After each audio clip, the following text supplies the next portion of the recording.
అస్సలాముఅలైకుం. నమస్కారము. సశ్రీకాల్జీ వడక్కం. నేనిప్పుడు సబ్జెక్ట్‌లో చెప్పేది నా ప్రజల్లారా, మన తెలంగాణ ప్రజల్లారకు నేను చెప్పేది చాలా మంచి విలువైన మాట చెప్తున్నాను. దయచేసి మీరు వినాల్సింది అవసరం ఉంది. నాకు లైక్ చేసి సబ్స్క్రైబ్ చేయాలని అవసరం లేదు. నేను ప్రజల గురించి చేస్తున్నాను. ప్రజల్లో ఉంటాను. ప్రజల గురించి మాట్లాడుతున్నాను. దానికి మీరు లైక్ చేస్తారా, లైక్ చేయరు నాకు అది అవసరం లేదు. కాకపోతే నేను చెప్పే సబ్జెక్టు చాలా గమనించండి. హారాంఘాట్ నుంచి, ఎల్బీ నగర్ నుంచి, లింగంపల్లి నుంచి, మియాపూర్ నుంచి 8 గంటల 30 నిమిషాల నుంచి రాత్రి 12:30, 1 గంట దాకా సిటీలో జనాలు రావడానికి అల్లాడిపోతున్నారు. దేనివల్ల అంటే ఈ బస్సు వల్ల వాళ్ళు అమీర్పేట, ఎస్ఆర్ నగర్, కూకడపల్లి, మన ఎల్బీ నగర్ మొత్తం ట్రాఫిక్ జామ్ చేసేసి ఆ పొల్యూషన్ ఎక్కువైపోయి మొత్తం సర్వనాశనం అయిపోతుంది. ఇది ప్రభుత్వానికి గట్టిగా చెప్తున్నాను, కఠినమైన చర్యలు తీసుకోవాలి. వాళ్లకు సిటీలో ఎంటర్ అవ్వడానికి రాత్రిపూట కూడా ఇవ్వకూడదు, పగలు కూడా ఇవ్వకూడదు వాళ్ళకు. ఎందుకంటే వాళ్ళు చాలా కష్టాలు పెడుతున్నారు, మారుతిలాగా నడిపిస్తున్నారు, కట్లు కొడుతున్నారు, జనాలు అల్లాడిపోతున్నారు. 50-60 సంవత్సరాల వాళ్ళు అయితే ముసలోళ్ళు అక్కడ రోడ్డు మీద రావడానికి భయపడుతున్నారు. ఎప్పుడు సస్తామో, ఎప్పుడు ఉంటామో. ఎందుకంటే వాళ్ళ లారీలు, హారన్లు, వాళ్ళ లైట్లు, వాళ్ళ కటింగ్లు, మళ్ళీ వాళ్ళు ఎవరికి చూడరు. మళ్ళీ ఎక్కడంటే అక్కడ బస్ ఆపేస్తారు, ఎక్కడంటే కస్టమర్ చేయి ఊపితే ఆపేస్తారు. ఇది వాళ్ళో బస్సే నా అంతకు. వాళ్ళు వస్తాయంటే ఒక సిస్టమేటిక్ గా ఉండాలి, డిసిప్లిన్ గా మెయింటైన్ చేయాలని నేను కోరుకుంటున్నాను. ఇది మా ప్రభుత్వానికి, దీనికి ఒక ప్రతి రింగ్ రోడ్ లో ఒక స్టాప్ పెట్టేసి, మీరు గవర్నమెంట్ ది స్టాండ్ పెట్టేసి అక్కడే వాళ్ళు కడుక్కోవాలి, అక్కడే నిల్చుకోవాలి, అక్కడే శుభ్రంగా నీట్ గా చేసుకోవాలి. బండ్లో మంచిగా ప్రశాంతంగా పెట్టాలి.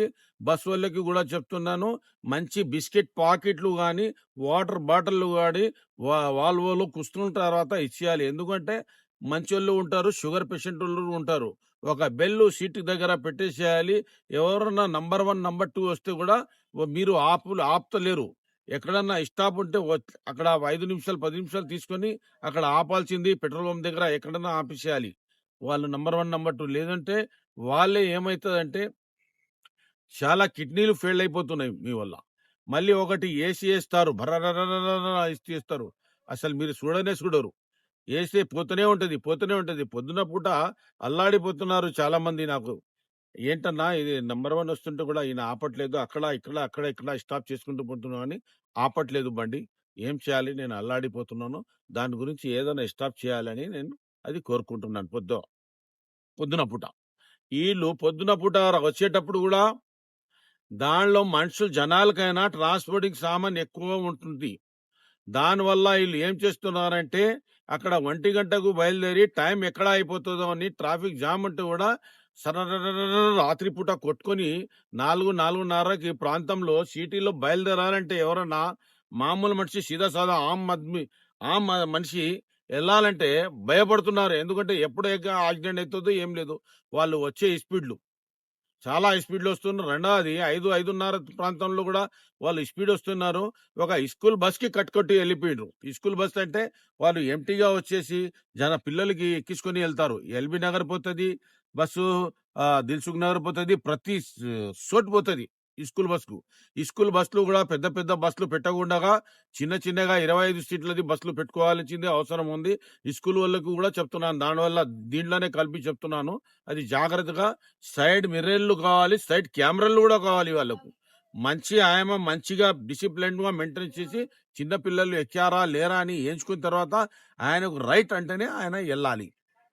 ఎవరికంటే వాళ్ళకు ఒకసారి ఆయమ్మకి పంపిస్తారు, ఒకసారి పిల్లలకి పంపిస్తారు, ఎవరికి వాళ్ళకి పంపిస్తారు. స్కూల్ వాళ్ళకి కూడా చెప్తున్నాను, కఠినమైన చర్యలు ఫిట్‌నెస్ చేసేటప్పుడు కరెక్ట్‌గా బ్రేక్ లైట్లు కరెక్ట్‌గా పెద్దగా ఉండాలి. పార్కింగ్ లైట్ కూడా పెద్దగా ఉండాలి. అన్ని ఇండికేటర్లు కూడా పెద్దగా ఉండాలి. ఈ స్కూల్ బస్ వస్తున్నప్పుడు ఈ వాల్వో బస్‌లు ఎంటర్ అవ్వకూడదు మనకు. ఎందుకంటే ఈళ్ళు, వాళ్ళు కలిసిన తర్వాత రాత్రి పూట, సాయంత్రం పూట ట్రాఫిక్ జామ్ అయితుందనుకుంటున్నారు. మీరు పగలు గూడా పొద్దున 5 గంటలు 4 గంటల నుంచి స్టార్ట్ అయితుంది. ట్రాఫిక్ మొత్తం జామ్ అయిపోతుంది. ఎక్కడన్నా హాస్పిటల్ పోవాలా, ఎయిర్‌పోర్ట్ పోవాలంటే చాలా ఇబ్బంది పడుతున్నారు. చాలా నానా బాధలు పడుతున్నారు. వాళ్ళకు కఠినమైన చర్యలు తీసుకొని ఆ వాల్వో బస్సులకి బంద్ చేసేయాలి. బంద్ చేసేసి రింగ్ రోడ్‌లో హరాంఘాట్ ఉంది. ఎక్కడ ఉంది అక్కడ స్టాండ్ చేసేయాలి ఔట్ ఆఫ్ లా. వాళ్ళకు లోపల రానియ్యకూడదు. వాళ్ళ గురించి గూడా ఒక మన టాక్సీ వాళ్ళకు కనెక్టింగ్ చేసుకోండి మీరు. ఎందుకంటే ఆ ఎయిర్‌పోర్ట్‌లో ఎట్లా నిలబడుతున్నారో అట్లా నిలబడితే వాళ్ళకు గూడా మా టాక్సీ వాళ్ళకు గూడా కడుపు నిండుతది. పొద్దున పూట ఏదో వస్తుందని, ఏదో వాళ్ళు గూడా సే రూ. 2 సంపాదించుకుంటారు. వాళ్ళు గూడా బాగుపడతారు. మీరు గూడా వాళ్ళు గూడా బాగుపడతారు. ఎందుకని చెప్తున్నానంటే వాళ్ళకు లోపల మీరు హరాంగఢ్ నుంచి ఇక్కడ కూకట్పల్లి రావాలంటే మీ డీజిల్ కనీసం ఒక 10 లీటర్లన్నా కాలుతుంది. కాలుతుందా లేదా? దాని గురించి ఆ 10 లీటర్లు మీరు కాలవకుండగా అక్కడే ఉంటుంటే, ఆ 10 లీటర్ల పైసలంటే రూ. 1000 అయితది. ఆ రూ. 1000 కట్ చేసి అదే టాక్సీ వాళ్ళకి కంటిన్యూ చేసేసి మీ టాక్సీ పెట్టకూడదు. Private taxi. ఎవరిది వాళ్ళకి ఉండాలి టాక్సీది. వేరే వాళ్ళకి పెట్టకూడదు. ఆ టాక్సీ నంబర్ ఉంటది. మీరు టాక్సీకి కనెక్టింగ్ చేసేయండి. షిఫ్ట్ డీజర్‌లకు, ఎర్టిగాలకు ఎంత ఫ్యామిలీ ఉంది అంతకు మీరు దానికి కనెక్టింగ్ చేసేయండి.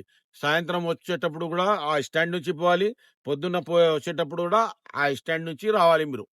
ఔట్ ఆఫ్ నుంచే రావాలి. అది చేస్తే చాలా బాగుంటది. శుభ్రంగా ఉంటది. నీట్‌గా ఉంటది. సిటీ గ్రీన్ సిటీ లాగా తయారైతది. లేదంటే మీరు సింగాపూర్ సిటీ చేద్దాము, నేను హైడ్రా చేసేసి కాల్వ చేస్తాను, నాల్వాలు పెట్టేస్తాను అంటే అది గూడా పనికి రాదు. మన జనాలు ఎట్లా ఉన్నారంటే కొద్దిగా చేయిస్తే మొత్తము ఎళ్ళిపోతారు వాళ్ళు. వాళ్ళకు గూడా ప్ర మన బస్సోళ్ళకు గూడా మీరు ఇంటర్వ్యూ ఇయ్యడానికి ఇయ్యకండి. మీ దాని వల్లనే కార్బన్ వల్లనే కాలుష్యం అన్నీ ట్యాంక్ బండ్ వాటర్ ఇల్లు అన్నీ మంచి వాటర్ ఖరాబ్ అయిపోతున్నాయి. అది వాళ్ళకు కఠినమైన చర్యలు తీసుకోవాలి. అక్కడ స్టాండ్ నుంచి వస్తున్నారా అదే పైసలు మీరు 10 లీటర్‌ది 10 లీటర్ వచ్చేది 10 లీటర్ పోయేది. ఆ పైసలు కట్ చేసేసుకొని మీరు ఆ టాక్సీ వాళ్ళకు కనెక్టింగ్ చేసి కాస్త కూస్త కొద్దిగా పెంచేసి టికెట్ గూడా మీరు వాళ్ళ ఇంటికి ఇచ్చేది బాధ్యత కూడా మీరు తీసుకోవాల్సింది మీ అవసరం ఉన్నది. అట్లా చేస్తే గ్రీన్ సిటీ బాగుంటది. లేకుంటే మీరు హెడ్రా తీసినా, పెట్రా తీసినా ఏం కాదు. ఫస్ట్ కంట్రోల్ చేయాల్సింది మనకు కాలుష్యం రాకూడదు, కార్బన్ రాకూడదు, పొగ రాకూడదు. అంటే మనం జనాలు బాగుండాలి అని నేను కోరుకుంటున్నాను. ఈ జనాలే మంచిగా లేరు. హాస్పిటల్‌కి పోతే ఒక ఆయన పోయి యశోదలో ఓన్లీ వాల్వో నుంచి దిగగానే ఆ నంబర్ 1 చేయక, అది చేయక, ఆ చలికి తట్టుకోలేక షుగర్ మనిషి తట్టుకోలేక దిగి అక్కడ ఇంజెక్షన్ ఏసుకున్నాడు. ఇప్పుడు 20 దినాల నుంచి యశోద హాస్పిటల్ సమాజిగూడలో ఉన్నారు. నా దగ్గర ఫిట్‌నెస్ ఉంది. అట్లా స మామూలుగా చెప్పను. ఇప్పుడు 25,00,000 రూపాయలైతుంది. ప్రతి ఓళ్ళు డాక్టర్ అవ్వాలని నేను కోరుకుంటున్నాను. దేవునితోని గూడా కోరుకుంటున్నాను. ప్రతి 100 మనుషులలో 10 మంది డాక్టర్లు ఉండాలి. ఎందుకంటే డాక్టర్ల ఫీజులు చాలా ఎక్కువైపోయింది. చాలా అంటే చాలా వాళ్ళు ఇల్లు అమ్ముకుంటున్నారు. జీవితం అంతా సంపాదించి ఆయన ఏమన్నా రోగం వస్తే ఆ డాక్టర్‌కే మొత్తం పైసలు పెట్టేస్తున్నారు. వాళ్ళు మళ్ళీ ఎట్లా మంచిగా అయిన తర్వాత అడుక్కు తినాలి వాడు. బిచ్చగా ఆడుకుంటున్నాడు. ఇక్కడి నుంచి ఇంట్రెస్ట్ తోటి, వడ్డీతోటి తీసుకొచ్చి ప్రాణం కాపాడాలని వాళ్ళు యశోద హాస్పిటల్‌లో పోతే కనీసం 5 లాక్స్‌కైనా పైనే అయితుంది గానీ తక్కువ అవ్వట్లేదు. డాక్టర్లు గూడా కొద్దిగా రేట్లు తగ్గించాలి. డాక్టర్లు ఎంత ఉంది అంత చేయాలి. లేకుంటే డాక్టర్లు పెంచండి. మెడికల్‌ది పెంచండి. డాక్టర్లు ఎక్కువ చేస్తే చాలా బాగుంటుందని నేను కోరుకుంటున్నాను. ఈ వాల్వో బస్ గురించి దీని గురించి కనెక్టింగ్ చేసేసి స్కూల్ బస్ గురించి కూడా దానిలో చెప్పేసినాను. ప్రతి స్కూల్ బస్‌కి ఫిట్‌నెస్ చేసేటప్పుడు సైడ్ కెమెరాలు ఉండాలి. వాల్వోకు కూడా కెమెరాలు ఉండాలి. మీరు కరెక్ట్‌గా గమనించాలి అవసరం ఉన్నది. నా పేరు ఎండి కాసిం. అందరికీ అస్సలాముఅలైకుం. అందరికీ నమస్కారం. ఈ సభకు నమస్కారం చేసి సెలవు తీసుకుంటున్నాను. సత్ శ్రీ అకాల్ జీ. వడక్కం.